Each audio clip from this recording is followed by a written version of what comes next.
Hello good morning guys. तो आज है हमारी कम्युनिकेशन की सीरीज़ का डे नंबर 27, जहाँ पे हम हमारी कम्युनिकेशन को इम्प्रूव करने के लिए कुछ फैक्टर पे काम कर रहे हैं। हालांकि इस वीडियो में हम दो फैक्टर पे काम कर रहे हैं। जो पहला फैक्टर है वो है डीप वॉइस, और जो दूसरा फैक्टर है वो है वर्ड ऑफ आर्टिकुलेशन। इस सीरीज़ में हम जितनी भी एक्सरसाइज करेंगे वो इन दोनों फैक्टरों के आसपास, और इन दोनों फैक्टरों को इम्प्रूव करने के लिए जितनी भी एक्सरसाइज होगी वो करेंगे। तो अगर आप भी अपनी कम्युनिकेशन में इम्प्रूवमेंट लाना चाहते हैं और अपनी आर्टिकुलेशन को एक स्टेप बेहतर बनाना चाहते हैं तो इस सीरीज़ का पार्ट ज़रूर बनिएगा। तो चलिए शुरू करते हैं। जो डीप वॉइस के लिए जो सबसे पहली एक्सरसाइज है वो है सायरन टेक्निक, जिसमें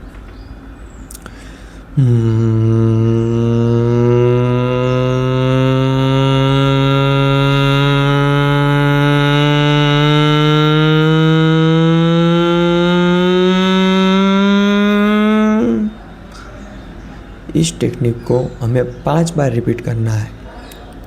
और अगर आप इसको अच्छी तरह से करना चाहते हो तो उसके लिए एक टिप है कि आपको यह टेक्निक करने से पहले अपनी सांस को अपने डायफ्राम से लेना है।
ये हो गई डीप वॉइस के लिए जितनी एक्सरसाइजेज है वो। अब हम करेंगे दूसरी एक्सरसाइज। इस टेक्निक को हमें रिवर्स करना है।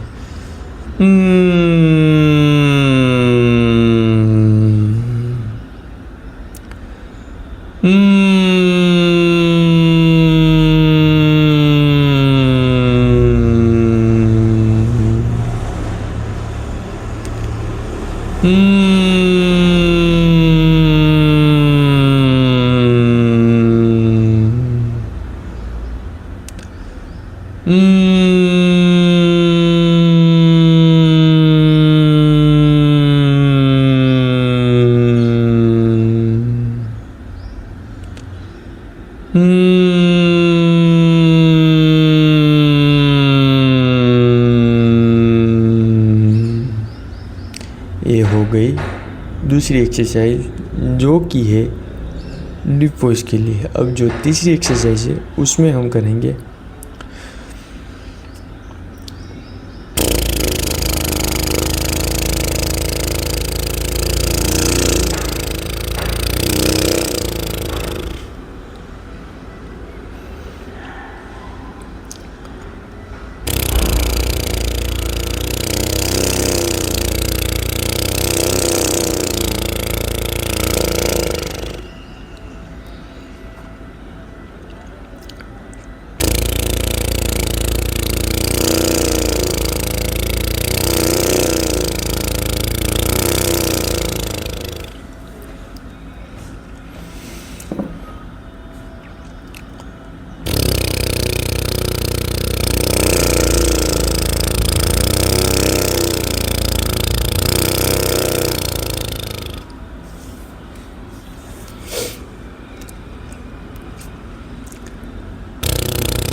ये हो गई डीप वॉइस के लिए जितनी भी एक्सरसाइजेज है वो। तो अगर आप भी अपने डीप वॉइस को और इम्प्रूव करना चाहते हैं या फिर डीप वॉइस बनाना चाहते हैं तो इस एक्सरसाइज को डेली रूटीन में करना मत भूलिएगा। अब हम करेंगे वर्ड ऑफ आर्टिकुलेशन के लिए जितनी भी एक्सरसाइजेज है वो। हालांकि उसके लिए हमें एक पेन या पेंसिल की ज़रूरत पड़ेगी जिसे हम अपने दोनों दांतों के बीच में रखेंगे और फिर हम जिस भी लैंग्वेज में ज़्यादा कंफर्टेबल है उस लैंग्वेज में एक पैराग्राफ को रीड करेंगे। तो चलिए शुरू करते हैं।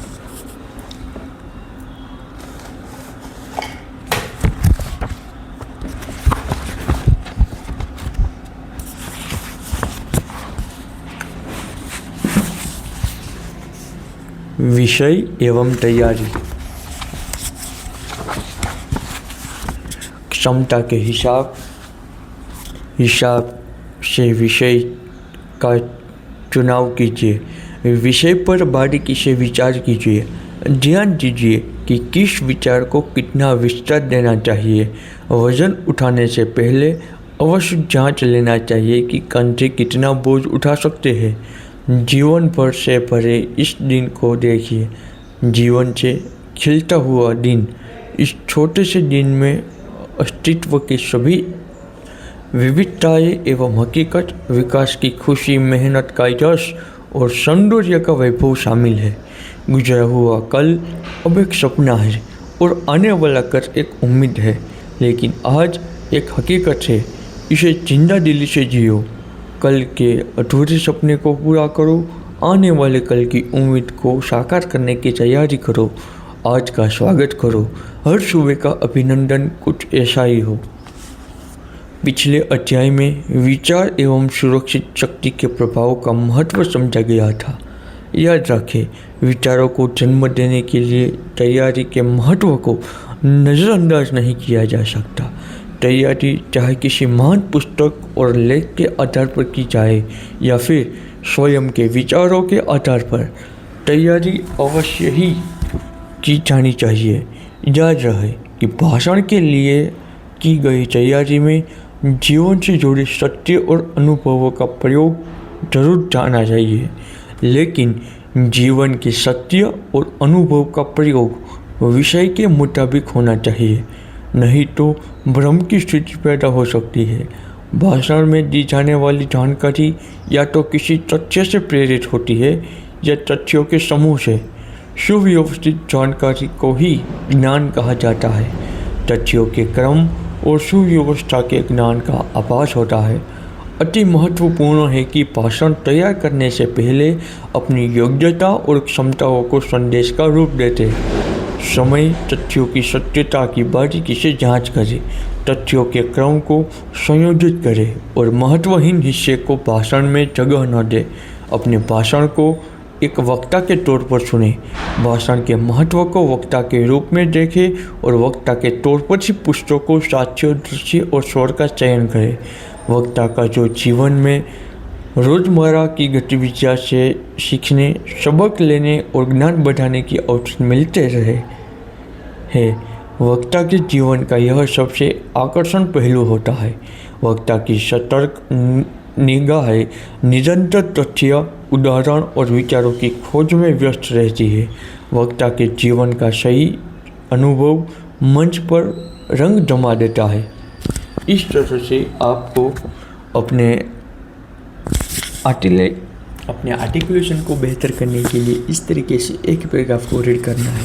अब जो दूसरी एक्सरसाइज है उसमें हमें अपने माउथ के मसल को थोड़ा स्ट्रेच करके फिर एक पैराग्राफ को रीड करना है, जैसे कि मैं अभी आपको करके दिखा रहा हूँ।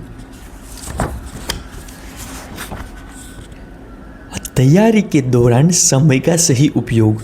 अक्सर कहा जाता है कि तैयारी के लिए बहुत कम समय मिला। मेरा दिमाग कहीं उलझनों से घिरा हुआ था। डेनियल वेबस्टर ने महान वक्ताओं के भाषण से प्रेरणा और जानकारी लेने में कभी चूक नहीं की।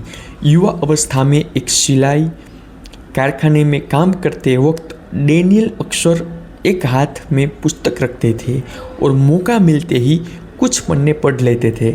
मैदानों और विराट जंगलों में घूमते वक्त पैट्रिक हेनरी प्रकृति में होने वाली घटनाओं को गौर से देखते और समझते थे। प्रकृति से मिली जानकारी से पैट्रिक को एक महान वक्ता बना दिया। दुनिया भर में दर्शकों की सबसे बड़ी संख्या को संबोधित करने वाले व्यक्ति डॉक्टर रसेल एवं कॉर्नेवल मिल्टन की प्रसिद्धि पंक्तियों और वाक्यों को कॉफ़ी बनाते वक्त भी याद किया करते थे।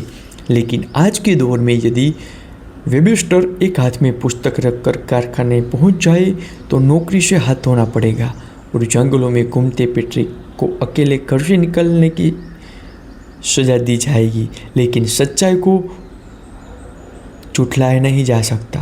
प्राकृतिक घटनाओं के अनुभव और मानसिक शक्ति हासिल कर इस प्रतिभा को प्रभावशाली ढंग से प्रस्तुत करने वाले व्यक्ति समय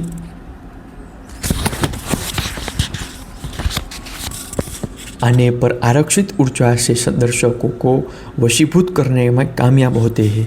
नेपोलियन ने कहा है कि राष्ट्र का भविष्य तय करने में केवल 15 मिनट लगते हैं। सोचिए कि ऐसे कितने 15 मिनट हम अपने जीवन के नष्ट कर चुके हैं। रॉबर्ट लुइस स्टीवेंसन ने समय का सही उपयोग किया और ऊर्जा को सुरक्षित रखा। जीवन के हर अनुभव को पूंजी की तरह संरक्षित किया। पूंजी का अर्थ है आज की कमाई को भविष्य के लिए बचा कर रखना। रोबोट ने अपने सभी लेख और भाषणों में अपने जीवन से जुड़े अनुभवों और जानकारियों का उल्लेख बहुत ही शानदार शैली में किया। एमर्सन ने कहा है, आने वाले कल भी आज की तरह होगा। जीवन खत्म हो रहा होगा और हम जीने की तैयारी कर रहे होंगे। ऐसे ही आपको एक पैराग्राफ को रीड करना है।